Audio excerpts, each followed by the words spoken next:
At my wife's funeral, no one came but me. My children chose parties over their mother's goodbye. At my wife Caroline's funeral, no one came but me. I'm Julian, 70 years old. I stood alone under the cold November rain as they lowered her casket into the ground. The chapel was empty, just me, a nervous young priest, and 45 years of memories sealed in a cherrywood box. Out of habit, I pulled out my phone. No missed calls, no messages. My thumb moved on its own and opened Instagram. There was my daughter Melissa, 38, smiling on a yacht in Miami, champagne in hand, tagging a vodka brand. Posted 3 hours ago. I swiped again. My son Nathan, 42, posing with a silver trophy at a golf tournament in Palm Beach. That same confident smile I once taught him to wear. Posted 5 hours ago. They had chosen parties over their mother's goodbye. Sunshine over grief. They thought I was just a lonely, broken old man, someone to manage, to tolerate. They had no idea what they had just unleashed. The next morning, the doorbell finally rang. It was 10 o'clock. I opened the door. Nathan and Melissa stood there, not in black, not in mourning. Nathan wore a navy golf polo, like he'd just left a board meeting. Melissa was in a cream yoga set that probably cost more than my first car. She carried a tray of lattes in a bag from the French bakery. "Morning, Dad," Nathan said casually, walking right past me. His cologne filled the house. "We brought breakfast," Melissa added, setting a latte in front of my usual seat. "No sugar, just how you like it." That small, calculated kindness tasted like acid in my throat. I sat down. The house was quiet, too quiet. This was Caroline's kitchen. It was supposed to smell like her butter cookies and her laughter. Now it smelled like deceit. Nathan cleared his throat and sat across from me. "Listen, Dad. About yesterday, I just looked at him, waiting." "I'm so sorry," he said, rehearsed sympathy dripping from his voice. It was the end of quarter meeting. We were finalizing a 9-figure deal. I couldn't move it. I'm the CEO. I had to be there. Mom would have understood. He looked at me with Caroline's eyes, but there was no warmth left. Only calculation. Melissa glanced up from her phone. "My event was for charity, Dad. We raised a ton of money for kids or something. It was important for my brand image." Brand image. That word hung in the air like poison. At 38, my daughter was a living advertisement.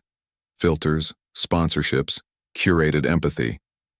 I remembered her as a little girl, crying for days when her cat died, refusing to leave the tiny grave we dug in the backyard. "Where did that girl go?" I asked quietly. "Dad, you don't get it," she sighed. "It's my work. It's complicated." She took a sip of her coffee. "Anyway, I'm devastated. It happened so fast, so fast." Caroline had fought cancer for 8 long, agonizing months. I had fed her when she was too weak to move, held her through every sleepless night, watched the woman I loved slowly disappear. And they had been too busy. Too important. "We sent flowers," Nathan interrupted, as if that somehow fixed everything. "A huge wreath. Very tasteful." I remembered that wreath, delivered by courier, ribbon shining under fluorescent light, from Nathan and Melissa. Nathan leaned forward, his tone shifting. "Dad, we need to be practical." "What do you mean?" "I mean," he said, exchanging a quick glance with Melissa, "we need to get the estate settled, for the good of the family." He stood up, walked to the door, and returned with a sleek leather briefcase, the same one I'd given him at his MBA graduation. He placed it on the table and snapped open the locks. He pulled out a thick leather portfolio and slid it toward me. "What is this?" I asked. "Mom's paperwork," he said. "Our lawyer, Paul, drafted it. It's simple. As expected, she left everything to you." He paused, then continued. "However, there's a financial structure Mom and I set up before she passed. A trust," Melissa jumped in on cue. "To protect the assets." Nathan nodded. "Exactly. The grandkids' education, investments, future security. Mom wanted it that way. It just needs your signature to activate." He placed an expensive pen on the document. I stared at the page. The words blurred. Miller Family Trust. Beneficiaries: Nathan Miller, Melissa Miller Grant. Immediate disbursement upon execution. I need liquidity. "Dad?" Nathan said tightly when I didn't move. "Why?" I asked. He frowned. "What do you mean, why?" "It's our money. Mom wanted this. I've got investments lined up. The company needs capital for expansion." My eyes narrowed. "The company's in trouble, isn't it?" No, he snapped too quickly. The company's fine. You don't need to worry. You're retired. Just sign. Melissa placed her cold hand on mine. Dad, please. Don't make this difficult. We just want to honor Mom's wishes. Honor Mom's wishes. I thought about Caroline's real wishes. To see her grandkids, to have one family dinner without phones, to be surrounded by love instead of excuses. The silence grew heavy. Only the grandfather clock ticked in the hall, a wedding gift from her parents. It sounded like a countdown. Nathan tapped the pen impatiently. Melissa checked her watch. They hadn't come for the funeral. They came for the money. A cold, sharp anger rose in my chest. I pushed the portfolio back. No. Nathan's fake smile disappeared. What did you say? I said no, I repeated. I'm not signing it. Leave it here. I need time. You don't need time, Nathan hissed, leaning forward. You don't understand. This isn't a request. It's our money. Mom promised. I stood up slowly. My body was 70, but my voice was iron. I can and I am. Now leave. I turned away. You'll regret this, old man, Nathan shouted. I closed the study door behind me. The heavy oak thud was the most satisfying sound I'd heard in years. My hands were shaking, not from grief, but from adrenaline. A cold, clear focus filled me. I sat behind my desk, the same one where I'd built my company, where Caroline used to sit on the edge and rub my shoulders. I pulled out my old address book, fingers trembling. Found the number. Paul Jacobson, my lawyer of 35 years. He answered after 2 rings. Paul Jacobson. Paul, it's Julian. There was a pause, then his tone softened. Julian, my God, I was going to call you. I'm so sorry about Caroline. How are you holding up? I'm not sure, I said. That's why I'm calling. Nathan and Melissa were just here. Oh? Paul said, surprised. Well, I'm glad they're with you. They weren't checking on me, I said flatly. They brought papers, a trust. They said you drafted it. Something Caroline supposedly set up a few months ago. They said it just needed my signature to release the funds. Silence. Then the faint sound of Paul pacing. Julian, he said finally, voice clipped and cold. That is an absolute lie. I haven't drafted any new trust documents for Caroline or your family in over 5 years. My stomach dropped. What about the will? I asked quietly. The will is exactly as we wrote it, Paul said firmly. Caroline left everything to you, 100%. The house, the accounts, the jewelry. You're the sole beneficiary. Nathan and Melissa are only named as contingent heirs if you had passed before her. A wave of relief hit me, followed by a cold realization. Then what was that document, Paul? It sounds like, he said slowly, they were trying to get you to sign away your inheritance, to transfer your assets into a trust they control. Did you sign anything? He asked sharply. No. Good, Paul exhaled. Thank God. Julian, don't sign anything. Don't initial anything. Don't even accept another cup of coffee from them. This is serious. Nathan said he needed liquidity. I murmured, for the company. Julian, Paul said, voice turning grave. I helped you build that company. Your retirement package is completely protected, firewalled from operations. That was the point, to protect you, to protect Caroline. The implication hit hard. Protect me from what? From my own children. I took a long breath. Paul, I said quietly. They didn't even come to the funeral. This time there was no answer. Just silence. When Paul spoke again, his voice was cold steel. I see, this isn't grief then. This is action. This is premeditated. My throat felt dry. What do I do? You do nothing, Paul commanded firmly. You're a grieving husband? Let me be the lawyer. I'll make some inquiries. Look at the corporate filings, check with the banks. But Julian, he paused. The line went quiet, heavy with hesitation. There's one thing that's been bothering me. A different kind of chill went through me. This wasn't the sharp anger I felt toward Nathan and Melissa. This was dread. Paul was my anchor, the most level-headed man I knew. If something was bothering him, it meant real trouble. What is it, Paul? What's wrong? I heard him exhale. A long, weary sound, the kind a man makes before saying something he doesn't want to say. Julian, I wasn't sure how or when to tell you this. Honestly, I was respecting her wishes. But now, after what you've told me, you deserve to know. Know what? My knuckles went white around the receiver. Whose wishes? It's about Caroline, he said quietly. My heart stopped. What about her? Did she? Paul, did she sign something for them before she died? Did Nathan pressure her? No, Paul said quickly. Not like that. The will we discussed in the original is sound and ironclad. You're the sole beneficiary and executor. But a few weeks before she passed, Caroline made a change. A change? What kind of change? She executed a codicil, Paul said. The word felt cold and alien. A codicil? What is that? An addendum. A legally binding addition to the existing will. It doesn't invalidate the original, but it can alter or add to it. A wave of nausea hit me. So she did give in to them. She changed it. She gave them the trust. And didn't tell me. The betrayal hit harder than anything my children had done. Caroline and I had never kept secrets. Not in 45 years. Julian, slow down, Paul said sharply, snapping me back. That's the problem. I don't know what the codicil says. I gripped the edge of my oak desk. What do you mean you don't know? You've been our lawyer for 35 years. How can you not know? There was a long pause before Paul answered, his tone careful and restrained. Because she didn't use me. His voice was professional, but I could hear the quiet sting underneath. She went to another lawyer, Julian. Someone I've never heard of. All I have is a name, Miss Diaz. Diaz? The name meant nothing to me. Why would she go to a stranger? Why behind our backs? I don't know, Paul admitted.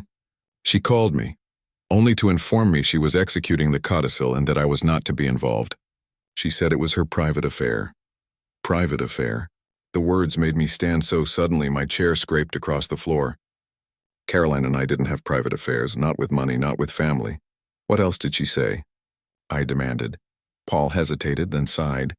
This is the part you won't like. She was very specific. She made me promise not to tell anyone about the codicil, especially not you. The words hit me like a physical blow. Not tell me? My voice cracked. Not until it was over, Paul continued, heavy with guilt. She said, if something happens to me, don't tell Julian about Diaz until after the funeral. He must be allowed to grieve first. Those were her exact words. I sank back into my chair, my mind spinning. My wife had spent her final days executing a secret legal maneuver with a lawyer I'd never met, and a promise she made Paul keep from me. My sanctuary suddenly felt like a trap. The name Diaz echoed in the silence. I tried to make sense of it all. My children scheming, my wife keeping secrets, and me, the only one left in the dark. I thought back to those final weeks. The hospice bed in our living room. The faint scent of antiseptic, mixed with the vanilla candles she loved. Caroline had been so weak she could barely hold a pen. Her hands trembled constantly. I was falling apart myself, consumed by her pain, by the endless medications and hospital visits. I hadn't noticed anything else. I remembered a Tuesday about a month before she passed. Nathan had shown up, not with flowers, but with his briefcase. Dad, you look terrible, he'd said, not unkindly. You can't handle all this. Let me help. He'd offered to take care of the finances, the insurance, the estate planning. You're too emotional right now, he said. And I, exhausted and grateful, had let him. Now thinking back, my stomach turned. He must have pressured her, caught her alone, weak and vulnerable. Maybe he'd brought papers for her to sign, papers that would steal everything. I could almost picture it. My son standing over his dying mother talking about assets and legacy. That had to be the secret. But something didn't fit. If Nathan had forced her, why go to another lawyer? Why not tell me or Paul? Why keep it secret from me? I didn't call Paul back. I just sat there, the name Diaz burning in my mind. My children were thieves. My wife had a secret. And I was the last to know. I found Diaz Legal Services online. Not in a skyscraper downtown like Paul's firm, but in a small brick building 3 towns over, wedged between a bakery and a dry cleaner. I drove my old Mercedes there and parked on the street. The office was up a narrow flight of stairs. The sign on the door read simply, A.D. Diaz, Attorney at Law. Inside, the waiting room held 2 chairs and a stack of old magazines. A young man at the desk looked up. Can I help you? I'm here to see Miss Diaz, I said. Julian Miller. I don't have an appointment. One moment he disappeared, then returned. Miss Diaz will see you now. The office was small and cluttered with law books and case files. No expensive art, no city view, just a window facing a brick wall. Behind a desk sat a woman in her late 50s with sharp eyes and graying hair pulled back tightly. She didn't stand to greet me. She simply watched. "Mr. Miller," she said evenly. "I was wondering when you'd arrive." I stopped mid-step. "You were expecting me?" "I was," she replied. "Please sit." I moved a pile of files off a chair and sat down. "Your wife," Miss Diaz said, leaning forward slightly, "was an exceptionally intelligent woman." "My wife, Caroline?" She nodded. "Yes, she was very smart and very thorough." She opened a drawer and pulled out a manila envelope. My name, Julian, was written on it in Caroline's familiar, elegant handwriting. "She instructed me to give this to you," Miss Diaz said, "but only after her funeral was concluded, and only if you came here alone." She slid the envelope across the desk. It was heavy, too heavy for just a letter. "What is this?" I asked, my hand trembling slightly. "A letter," she said, "and a USB drive." Miss Diaz walked to the window and looked out. Caroline was very clear in her instructions. She was under duress, but she was not weak. She called it her real-life insurance policy. I drove home in a daze. The manila envelope lay on the passenger seat like a bomb. The house was cold when I walked in. The silence no longer felt empty. It felt heavy, thick with secrets. I didn't turn on the lights. I went straight to my study, sat at my desk and stared at the envelope. Her handwriting, Julian, just my name. My fingers fumbled with the clasp. Inside were a small silver USB drive and several pages of her favorite stationery, thick cream-colored with blue hydrangeas at the top. I unfolded the pages. Her handwriting was shaky but unmistakable. I took a deep breath and began to read. "My dearest Julian, my love, if you're reading this, then I am gone, and you've survived the funeral. And I am so sorry. I'm sorry for all of it. But most of all, I'm sorry for this secret. Please, my love, you must forgive me. What I've done I did to protect you, not to betray you. I know you're sitting in your study right now, feeling like I've lied to you. The same way you did when I bought that ridiculous red sports car back in '95 without asking you. But this is not that. This is different." I let out a small, painful laugh. "That red car. She hated it after a month but kept it anyway just to make me smile. I kept this from you, Julian." Her letter continued. "Because I know your heart. Your big, beautiful, trusting heart. The heart that always tried to see the best in our children, even when I stopped seeing it years ago. I've been covering for them for so long, Julian. Silently. Hoping they would change. Hoping they would wake up one day and be the children we raised, not the people they've become. I paid off Melissa's credit cards twice. I invested in Nathan's side projects that were nothing more than funding his and his wife's lifestyle. I did it to keep the peace, to spare you the pain of knowing the truth, but I was wrong. I wasn't protecting you, I was enabling them." My hands gripped the pages so tightly the edges began to crumble. "I know you're alone, Julian. I know they didn't come. Don't look surprised. I knew they wouldn't. I've known for a long time. They're not like us. They measure love in dollars. To them, you're not a father. You're a bank account to be managed, an inheritance to be expedited. When I got the final diagnosis, the real one, the one we never spoke about out loud, I knew I had to act.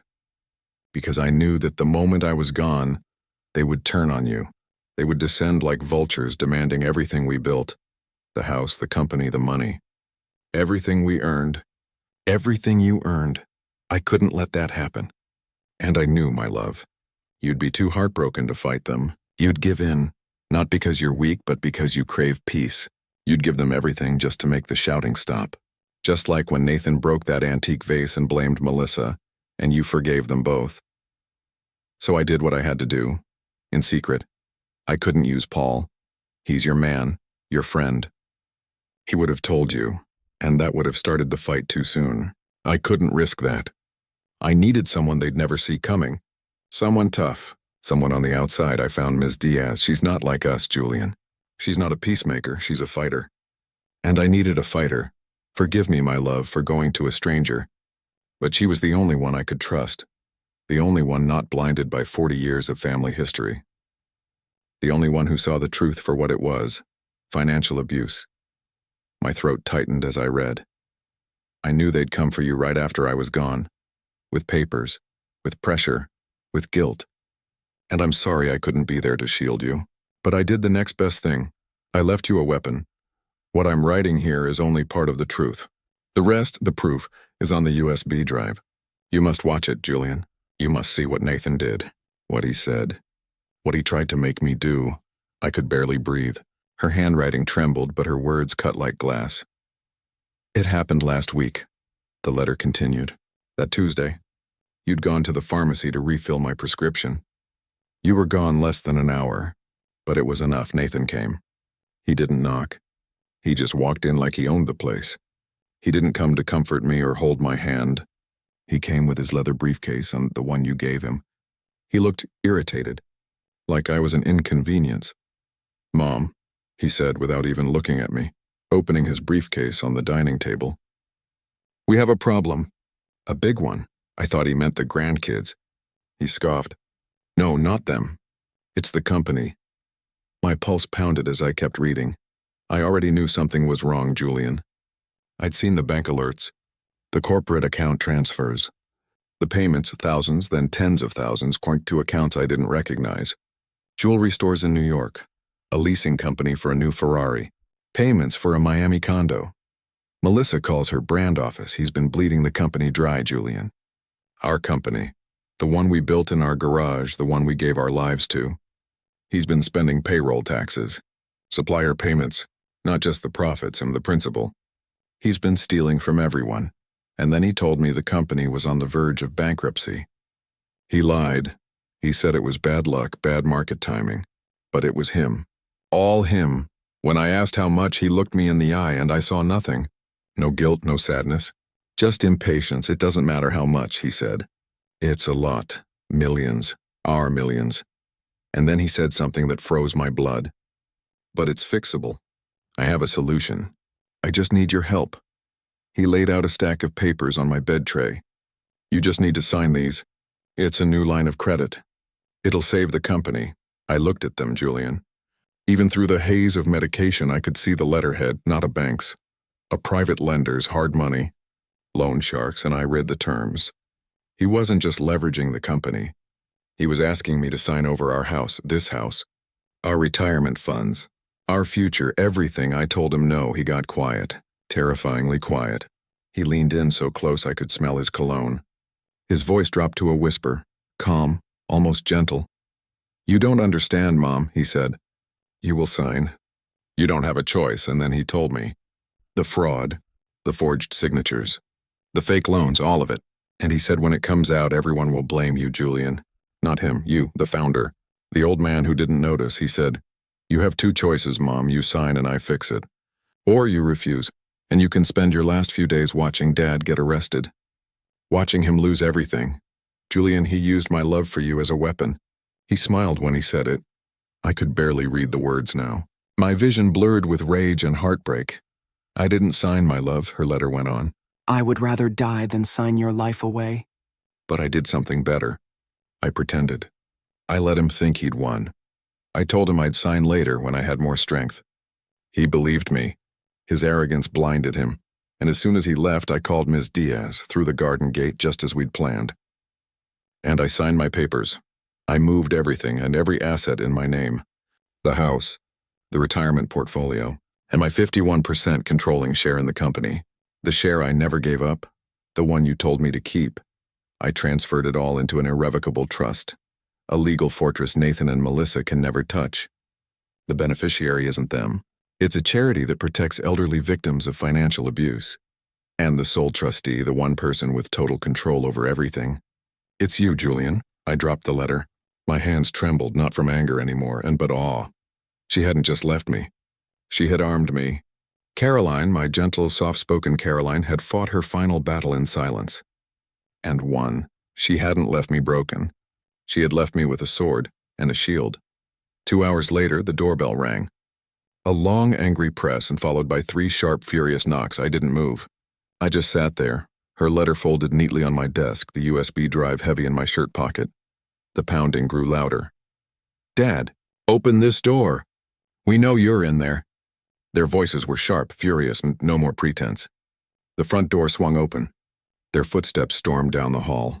The study door slammed against the wall. Nathan stood there, face red, shirt rumpled, eyes wild. Melissa behind him, makeup streaked, phone clutched like a weapon. They hadn't brought pastries this time. What the hell is this? Nathan barked. He didn't come in, just shouted from the doorway. I looked at him. Calm, silent. Did you sign the papers? He demanded. I didn't answer. Because for the first time in my life, he wasn't the one in control. I said nothing. I'm not playing games, Dad, Nathan shouted, stepping closer. I told you I need those funds. The creditors are calling. You're messing up my business. You're messing up my life. Melissa pushed past him, her voice shrill and impatient. Dad, just sign it. Stop being so stubborn. What is wrong with you? I looked at her, my daughter, my pretty pampered daughter. The walking brand image Caroline had been funding. The very image Nathan had been stealing for. We don't have time for one of your old man meltdowns, she snapped. This is our future, our inheritance. Mom wanted us to have it. She did she? I asked quietly. My calm voice only seemed to enrage them further. Yes, Melissa shrieked. She worked her whole life to take care of us. We deserve this. I have contracts to fulfill. Nathan has a company to run, and you're just sitting here retired. You don't need any of it. I saw them exactly as Caroline had described. The vultures descending. We deserve this. The words echoed in my head, mixing with the sound of Nathan's voice from the recording. You'll die knowing you destroyed this family. These were my children, the people I had loved and raised. Dad, Melissa said, her voice dripping with contempt. You're confused. You're grieving. You don't understand how business works anymore. Just sign the papers and go back to whatever you do. Gardening, mourning, whatever. We'll handle everything. It's ours now. Ours. She'd said the same words from the recording. Dad's too old to understand. They'd rehearsed this. They saw me as an obstacle. A senile old man standing between them and their money. The creditors are calling, Nathan said again. Are they? I asked. Or are the people you stole from calling? Nathan's face went from red to white. What did you just say? I said. I repeated, standing slowly. Are those calls from creditors or from the people you've been committing fraud against? He's lost his mind, Nathan said to Melissa, though his voice trembled. His eyes, however, were full of panic. I'm not signing anything, Nathan, I said firmly. You will, he roared. I'm not signing your fraudulent trust documents. I'm not signing away my house. And I'm not signing away my company, Melissa screamed. What are you talking about? It's not your company anymore. It's Nathan's. And it's not your house, it's our house. We grew up here. You can't just keep it all. We deserve it. The words echoed again, ugly and familiar. No, I said, cold, final. Nathan froze, like a bully who'd just been punched in the mouth for the first time. You can't, he stammered. I'll sue you. I'll have you declared incompetent. You're a grieving senile old man. No court will listen to you. I think they will, I said. I reached into my shirt pocket. Especially when they hear from Mom. Nathan's red face contorted in rage. Melissa's twisted into disbelief. What are you talking about? Nathan demanded. I pulled out the small silver rectangle and the USB drive and held it up between my fingers. Especially, I said, when they hear from her. Melissa frowned. What is that? A flash drive? You've lost your mind. Nathan's expression shifted, anger fading into something colder. Calculation. Dad, I'm done with this, he said, stepping forward. Give me the trust papers. I'm going to my lawyer. You've made your choice. No, Nathan, I said quietly. I walked past him to my desk and plugged the USB into the computer. I think you need to hear this first. What is it? Nathan asked. Some old photos? A video of you and Mom, trying to make us feel guilty? It's not going to work. Just listen, I said. I clicked the file labeled Tuesday. The speakers hissed. Then the soft beeping of a heart monitor filled the study. Melissa flinched. What is that? Turn it off. That, I said, is your mother's heart monitor. Her hand flew to her mouth. Nathan went completely still. He knew. Then Caroline's weak, trembling voice came through. Nathan, please. You don't know what you're asking. His voice followed, cold, commanding. I know exactly what I'm asking. I'm asking you to fix this, the mess you and Dad created. Melissa gasped. Is that Mom? I said nothing. I just watched them. We all listened as Nathan's voice, our son's voice, laid out his plan. His threats, his arrogance, just sign it. Dad's too old to understand. He'll only get in the way. Don't be stubborn. Melissa turned to him, horrified. Nathan, what is this? What did you do? He didn't answer. His eyes were locked on the computer screen like he could will the sound to stop. And then came the silence, followed by Caroline's soft, trembling question. And if I don't? Nathan closed his eyes. He knew what came next. Then his voice again, low, venomous, calm. Then you'll die knowing you destroyed this family. You'll die knowing you ruined him. You'll die knowing your stubbornness made your husband homeless and bankrupt at 70 years old. You'll be the reason his name is destroyed. Is that really how you want to be remembered? The recording ended. The silence that followed was heavier than the rain at her funeral. Heavier than the lid on her casket. Melissa broke first, sobbing in gasps of horror. Oh my God, Nathan. What did you do? Nathan didn't move. His eyes stayed shut. The CEO was gone. The bully was gone. All that remained was a cornered, terrified criminal. You, I said, my voice slicing through the silence. You didn't just miss her funeral. You didn't just ignore her for the last 8 months of her life. I stepped closer. You stood over your dying mother, and you tried to blackmail her. You threatened to destroy me, your father, to cover your crimes. No, Melissa cried. Dad, no! He wouldn't. Nathan, tell him. Tell him it's not true. He can't, I said, because he was there. I stared at Nathan. But he made one mistake. He forgot who his mother was. He thought she was weak. He forgot she was a warrior. Nathan's lips trembled. You don't know what you're doing. You'll destroy the company. No, Nathan, I said. You already did. I reached for my phone. You said you'd have me declared incompetent, a grieving old man. Well, that old man is about to make a call. Melissa's eyes widened. Who are you calling? The police? Dad, no, you can't. He's your son. This stopped being a family matter, I said. The moment he threatened his mother's life. This is a business matter now. Nathan's panic shifted to desperation. Wait, a deal, Dad. We can make a deal. I'll fix it. I can pay it back. Stop talking, I said. He froze. You seem to think you still have a company, a job, any power at all. You don't. You're about to find out just how wrong you are. The study fell silent except for Melissa's ragged breathing. She was staring at her brother, her face white with shock. Oh my God, she whispered. Nathan, what did you do? He said nothing. He just stared at the blank screen, a man who had just watched his own life burn to ashes. I looked at them both. My son, a criminal. My daughter, his blind accomplice. They weren't looking at their father anymore. They were looking at a stranger, a man they had underestimated, a man holding all the cards. Thank you for coming, Nathan began. I know this is difficult. I didn't say a word. I just took a seat at the far end of the table, the seat reserved for observers. The tension was suffocating. Robert Vance, our CFO, a man I'd golfed with for 30 years, couldn't meet my eyes. Sarah Jenkins stared blankly at her notepad. They believed him. All right, Nathan said, tapping his pen against the table. Let's call this emergency meeting to order. As you all know, we're gathered under extremely difficult circumstances. He paused, steepled his fingers, and put on that perfect mask of solemn composure. We're all grieving the loss of my mother, Caroline. She was the heart of this company, and the heart of our family. And no one, he said, turning his gaze toward me, has been hit harder than my father. He let the words hang, heavy and manipulative. I love my father, he continued, but since Mom's passing, he's had a severe and understandable break, a mental health crisis that now threatens the very existence of this company. Sarah drew in a sharp breath. Nathan pressed on. Yesterday, my father Julian informed me of his new position.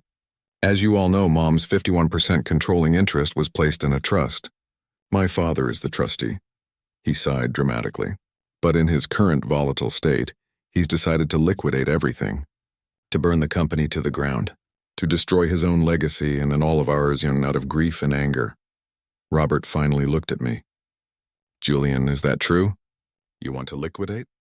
I stayed silent, watching Nathan, letting him build his own gallows. He's not himself, Nathan cut in quickly. He's lashing out. When I tried to protect him, to protect the company, he became abusive. He even tried to use a doctored audio recording to blackmail me. He was good. I had trained him, after all. This new lawyer of his, Nathan continued, Ms. Diaz, she's manipulating him.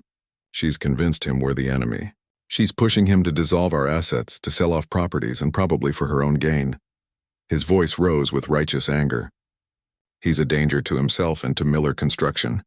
He's violating his fiduciary duty to protect the shareholders. We can't let one man's emotional collapse destroy everything we've built. The boardroom was silent. Fear rippled through the room. They were picturing their jobs, their savings, their futures, all slipping away because of one supposed crazy old man. Nathan looked around the table. He had them, and so, he said gravely, I have to do the hardest thing I've ever done as CEO and as a son. He paused dramatically. I propose a motion to file an injunction suspending my father's voting rights on the 51% trust shares, pending a full mental competency hearing. A coup, disguised as compassion. If I spoke, if I argued, if I mentioned the recording, I'd only prove his point. I'd become exactly what he wanted me to look like. A delusional, senile old man clinging to a lie. He had me cornered. The room waited, eyes fixed on me. I sat perfectly still, calm, silent.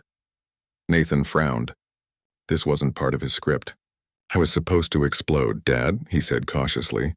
Do you have anything to say? I leaned forward slightly. I do, Nathan, I said quietly. But I'll wait for my counsel to arrive. His smug expression flickered. Your counsel? Dad, this is a private board meeting. You can't just... The heavy doors swung open. It wasn't Paul, it wasn't a corporate attorney. It was Ms. Diaz, and she wasn't alone. Two men in dark suits followed her carrying heavy locked briefcases. They looked like undertakers. Nathan, mid-sentence, froze. Who the hell are you? This is a private meeting. Security! Melissa, sitting smugly behind him, gasped and straightened up. They're with me, I said. Ms. Diaz walked to the head of the table with calm precision. She didn't look at Nathan. She looked directly at Robert Vance.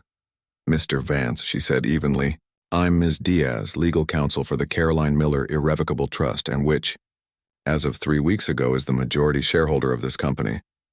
Robert blinked. The trust? What is this? This, Ms. Diaz said, is a change in management. She turned to Nathan, who still sat in my chair. Mr. Nathan Miller, she said, her tone like cold steel. You have no authority to call this meeting, no authority to sit in that chair, and no authority to propose any motions. Nathan laughed, short, forced, desperate. Lady, you're out of your mind. I'm the CEO, I own 49%. I'm running this meeting. He gestured to the others. This is what I was talking about. The predatory lawyer trying to take over. Ms. Diaz opened her briefcase. You're the CEO, she said calmly, and your 49% is irrelevant. She glanced at me. Mr. Julian Miller, as trustee of the controlling interest, has already executed his first action, filed this morning at 8 a.m. She slid a document across the table to Robert Vance. He read it and went pale. What is that? Nathan demanded. Ms. Diaz didn't blink. It's your termination.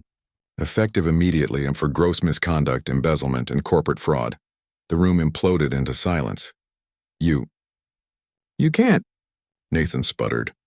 You can't fire me. The board, Ms. Diaz said coldly, is controlled by the trust. And the trust is controlled by Mr. Julian Miller. You're done, Mr. Miller, he snapped. You old bastard! You'll destroy everything. I'll sue you.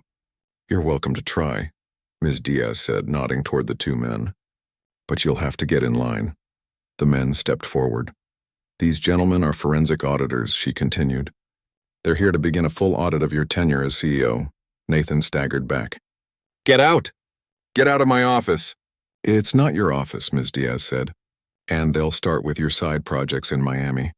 The wire transfers to your personal accounts, and the corporate card your sister's been using. Melissa gasped audibly. We have the wire transfers, Ms. Diaz said. The forged loan applications. The Ferrari invoices. And of course the recording of your conversation with Mrs. Miller. Robert Vance looked like he might faint.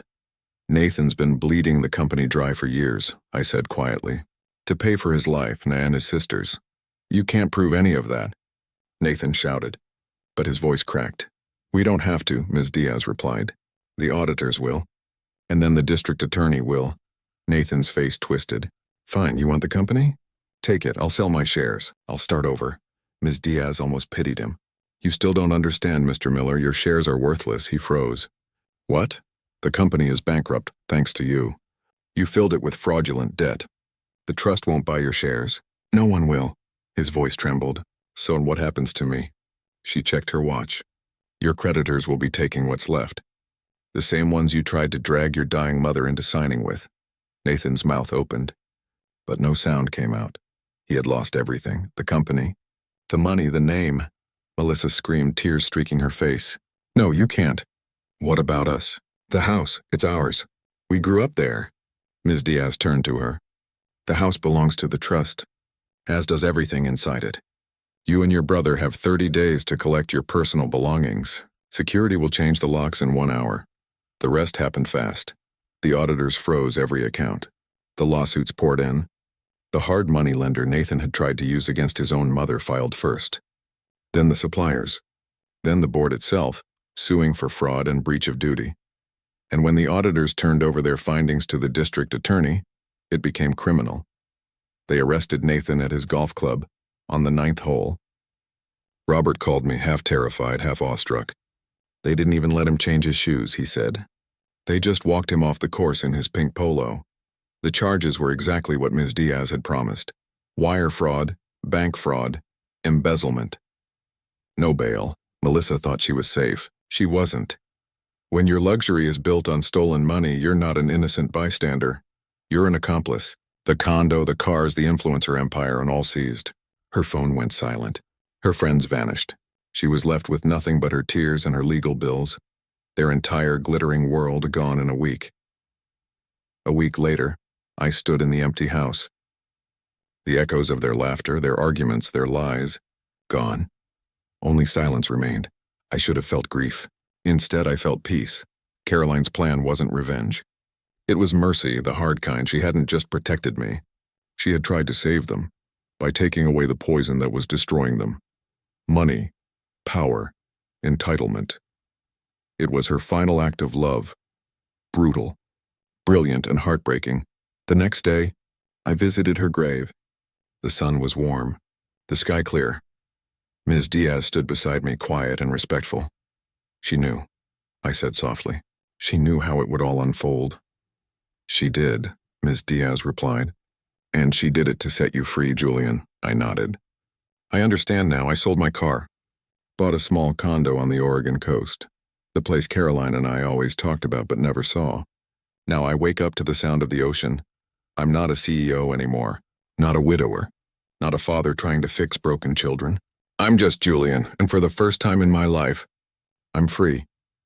This story teaches a brutal but essential truth. Love without boundaries becomes self-destruction. Power without integrity consumes itself, and sometimes the quietest person in the room, like Caroline, is the one who saves everyone in the end. What would you have done in Julian's place? Tell me in the comments, and remember, real peace doesn't come from wealth. It comes from dignity and the courage to walk away with your soul intact. What would you have done if you were in Julian's shoes? Like this story, please like this video, subscribe to the channel,